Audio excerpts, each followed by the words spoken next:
Pregnancy রিপোর্টটা হাতে নিতে আটকে উঠল অনামিকা। সর্বাঙ্গ থরথরিয়ে কেঁপে উঠল আকস্মিক ভয়ে। ফলাফল পজিটিভ। রিপোর্টে স্পষ্ট লেখা আছে অনামিকা মা হতে চলেছে। একজন মেয়ের জন্য মা হওয়ার খবরটা নিঃসন্দেহে ভীষণ আনন্দের, কিন্তু একজন অবিবাহিত মেয়ের জন্য এই খবরটা কতটা আতঙ্কের হাড়ে হাড়ে টের পাচ্ছে ও। কাপা কাপা হাতে রিপোর্টটা চেপে ধরে নিজের চুল নিজে চিটছে সে। স্তব্ধ হয়ে দাঁড়িয়ে রইল সে। তখন ডাক্তার এসে বলল, অনামিকা আর ইউ ওকে? অনামিকা টলমল দৃষ্টি দিয়ে দেখে মুখে মিষ্টি হাসি লেপটে থাকলেও অনামিকার অবস্থা দেখে কপালে ভাঁজ পড়েছে ডাক্তারের। অনামিকার কণ্ঠ রোধ হয়ে এলো। অনেক হাঁসফাঁস করেও উত্তর দিতে সক্ষম হলো না ও। জিভ দিয়ে ঠোঁট ভিজিয়ে কোনো মতে বলল, পানি। ডাক্তার অনামিকাকে ধরে নিয়ে চেম্বারের দিকে চলে আসে। অনামিকাকে বসতে বলে নিজেও বসে। টেবিলের উপর থাকা পানির গ্লাস এগিয়ে দিলেন তিনি। এক নিঃশ্বাসে ঢকঢক করে পানিটুকু গিলল অনামিকা। মহিলা ডাক্তার আবার জিজ্ঞাসা করলেন, হেই আর ইউ ওকে? জি, কিন্তু তুমি কাঁপছো, বেশি এক্সাইটেড। অনামিকা মাথা নুইয়ে রাখলো। তিনি আবার জিজ্ঞাসা করলেন, তোমার হাজবেন্ড কোথায়? আসেনি সে তোমার সাথে বা তোমার ফ্যামিলির কেউ? অনামিকা চুপ করে রইল। হাজবেন্ড কোত্থেকে আসবে? ওর তো বিয়েই হয়নি। কিন্তু কথাটা বলার সাহস হলো না সামনের জনকে। ওকে নিশ্চয়ই নষ্ট মেয়ে ভাববে।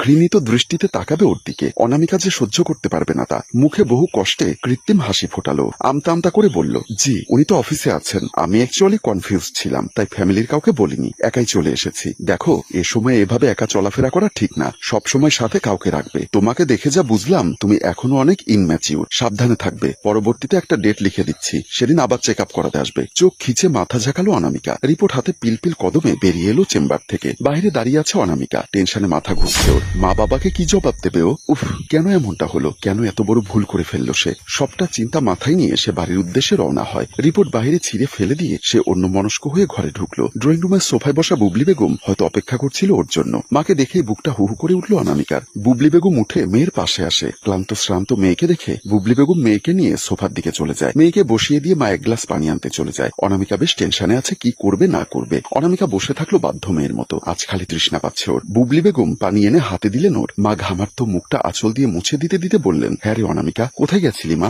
বলেও গেলি না, ফোনও ধরলি না। চিন্তা হয়তো আমার নাকি? গলায় পানি আটকে যায় অনামিকার। হঠাৎ কাশতে থাকে সে। মা পিঠে হাত বুলিয়ে দিয়ে বলতে থাকে, আস্তে খাবি তো। বহু কষ্টে কাশি থামালো ওর। বুক ফেটে কান্না পাচ্ছে। মায়ের মুখটা দেখে কান্নাগুলো দলা পাকিয়ে আসছে গলায়। যে খবরটা জেনে এলো সেটা মা জানতে পারলে কি করবে? মারবে ওকে? সমস্যা নেই, মারতে মারতে মেরে ফেলুক, কিন্তু অনামিকার অবস্থা জানলে সে যে নিজেকে দোষারোপ করবে। ও নরম মা নিশ্চয়ই কাঁদবে অনেক। অনামিকা ভাবতে পারল না। উঠে দাঁড়ালো। ক্লান্ত গলায় বলল, একটি ইম্পর্টেন্ট কাজ ছিল ভার্সিটির। আমার প্রচুর ক্লান্ত লাগছে আম্মু, আমি রুমে যাচ্ছি। বলেই অনামিকা চলে যায়। মা চিন্তামগ্ন হয়ে চেয়ে থাকে। অনামিকা নিজের রুমে ঢুকে দরজা বন্ধ করে হ্যান্ডব্যাগটা বিছানার উপর ছুঁড়ে মেরে উবুর হয়ে শুয়ে পড়ল বিছানার উপর। এতক্ষণে জমিয়ে রাখা সব কান্না আকস্মিক উগলে আসলো ওর। ফুপিয়ে ফুপিয়ে কাঁদছে সে। অনেকটা সময় পর বালিশ ভিজিয়ে দিয়ে উঠে বসলো। এত কান্নার পরও বুকটা কেন যেন হালকা লাগছে না। মনে হচ্ছে পাথর চেপে বসেছে বুকের উপর। বড্ড ভারী লাগছে। এভাবে বসে বসে কাঁদলে তো হবে না, কিছু একটা তো করতে হবে। উঠে বসে চুল টেনে নিজের উপর রাগ কন্ট্রোল করতে না পেরে নিজের গালে নিজে দুটো থাপ্পড় বসালো। বেডশিট খামচে ধরে বসে থাকলো কিছুক্ষণ।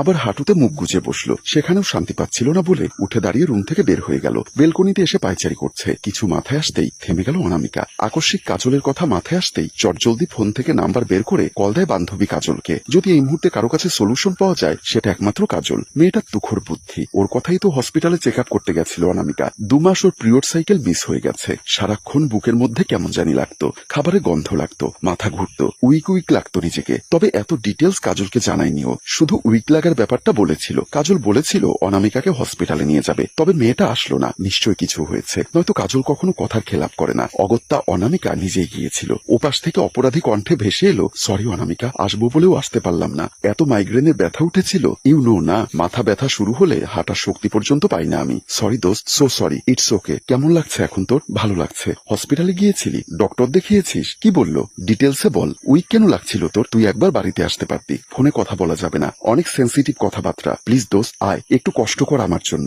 এ সময়ে যেতেই হবে? হ্যাঁ এক্ষুনি আয় প্লিজ। আর হ্যাঁ, আম্মুকে বলার দরকার নেই যে আমি হসপিটালে গেছিলাম। ওটা সিক্রেট রেখেছি আম্মুর থেকে। আচ্ছা। ফোন কেটে দিয়েছে কাজল। অনামিকা অসহায় হয়ে দাঁড়িয়ে আছে বেলকনিতে। কাঁদতে কাঁদতে বুকের কাজটাই ভিজে গেছে ওর। তবু কান্না থামাতে পারছে না। কাজল এলো প্রায় আধা ঘন্টা পর। বুবলি বেগম এ সময়ে কাজলকে দেখে অবাক হলেন ভীষণ। কাজল এসে জড়িয়ে ধরল তাকে। মিষ্টি হেসে বলল, অনামিকা কই আন্টি? রুমে আছে, যাও। মাথা ঝাঁকিয়ে অনামিকা রুমের দিকে চলে যায়। রুমে ঢুকে দেখে অনামিকা তখনও হাঁটুতে মুখ গুজে কাঁদছে। পাশে দাঁড়িয়ে কাজল বলল, অনু। কাজলের ডাকে মাথা উঁচিয়ে তাকালো। কাজল ভয়ার্থ দৃষ্টিতে তাকিয়ে আছে ওর দিকে। অনামিকা বিছানা থেকে গিয়ে ঝাপটে জড়িয়ে ধরল কাজলকে। অনামিকা জোরে কেঁদে উঠল। কাজল ভরকে গেল প্রথম দফায়। অনামিকা কাঁদতে কাঁদতে হেঁচকি তুলে ফেলেছে। কাজল হাত বুলিয়ে দিল ওর মাথায়। তড়িঘড়ি করে বলল, এই দোস্ত কি হয়েছে তোর? কাঁদছিস কেন? ডক্টর কি বলেছে? ক্যান্সার ট্যান্সার হয়েছে? হয়েছে নাকি কোনো?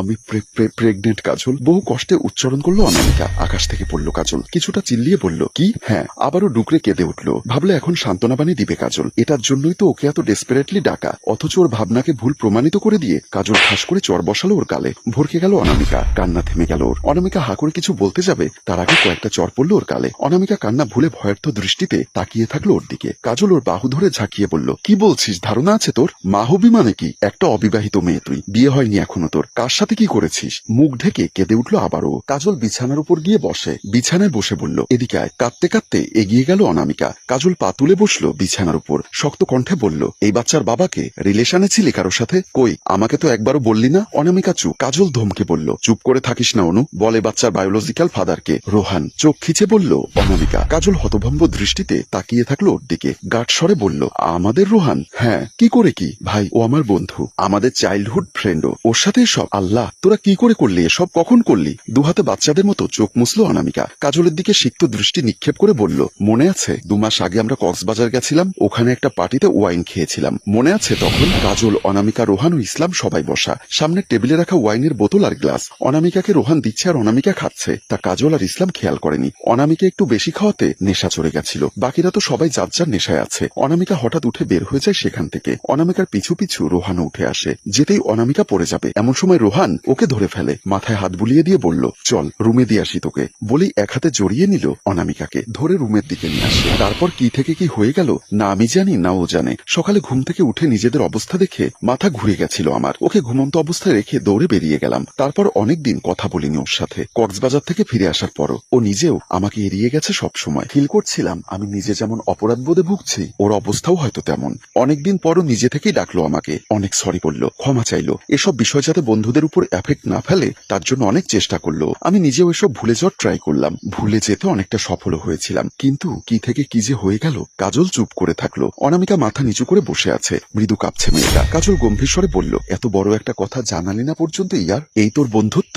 এটা জানানোর মতো কথা? তবুও রিলেশনে ছিলি তোরা? না, এসব কিছু নিজেদের ইচ্ছেই হয়নি। আমি ওর দোষ দিব না রে, দোষটা দুজনের। ও নিজেও ড্রাগসে ছিল, নিজের মধ্যে ছিল না। আমারও সেম। এমনকি সেরাতের কথা কিছু মনে পর্যন্ত নেই আমার। দীর্ঘশ্বাস ফেললো কাজল, কণ্ঠ খাদে নামিয়ে বলল, আন্টি জানে এসব? কোন মুখে জানাবো আমি? আম্মু অনেক কাঁদবে রে। বাবা কি বলবে ভাবতে পারছি না কিছু। কিভাবে জানাবো এসব? আত্মহত্যা ছাড়া তো আর কোনো পথ খালি দেখছি না। মার খাবি আমার হাতে, মৃত্যু সবকিছু সলিউশন? মরলে এই কলঙ্ক ঘুচে যাবে? রোহানকে বলেছিস? ডানে বায়ে মাথা নাড়ালো অনামিকা, অসহায় স্বরে বলল, ভয় লাগছে। কেমন এক্সপ্রেশন দিবি ও? ও বাচ্চার বাবা অনু, বাচ্চাটা তোর একার না, ভুল তোরা দুজনে করেছিস। তাহলে ভুলের মাসুল শুধু তুই কেন দিবি? যদি অস্বীকার করে? আমি ফিল্মে দেখেছি ছেলেরা এসবকে ঝামেলা মনে করে, পোল্ট্রি নিয়ে নেয়, নয়তো অ্যাবর্শন করিয়ে ফেলতে বলে। এটা ফিল্ম নয়, এটা বাস্তব। আর রোহান অমন নয়, ছোট থেকে বড় হয়েছিস ওর সাথে, চিনিস না ওকে? ওর জীবন চলে গেলেও অস্বীকার করবে না। কল দে ওকে, জানা সবকিছু ওর জানা দরকার। কাঁধে হাত রেখে আশ্বস্ত করে বলল, আজ ওর বন্ধুত্বের পরীক্ষা। ও যদি অস্বীকার করে, সত্যি বলছি আমি গলায় দড়ি দেব,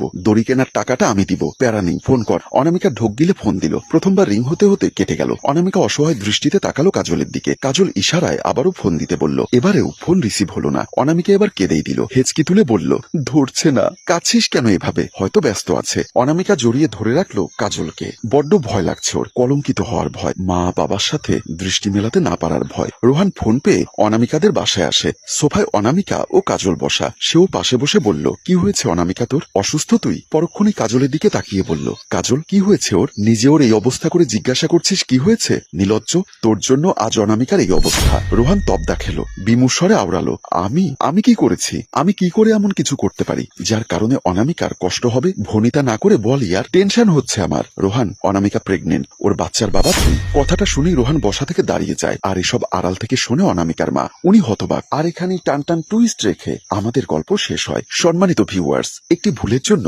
আপনার জীবনে নেমে আসতে পারে সারা জীবনের অন্ধকার। তাই প্রত্যেকটা কাজ করার আগে অন্তত অনেকবার ভাবুন, বন্ধু কি বান্ধবীকে আদৌ মেনে নিবে? এখন তাদের পরিণতি কি হবে? সবটা জানতে কমেন্ট করুন দ্বিতীয় পর্বের জন্য। গল্পটির ভাবনা ও পরিচালনায় হাশেম রাজু, চিত্রগ্রহণ শিহাব ও প্রযোজনায় মঞ্জুর মোর্শেদ মিউজিক প্লাস। গল্পটি ভালো লাগলে লাইক, কমেন্টস ও শেয়ার করে দিন। ধন্যবাদ।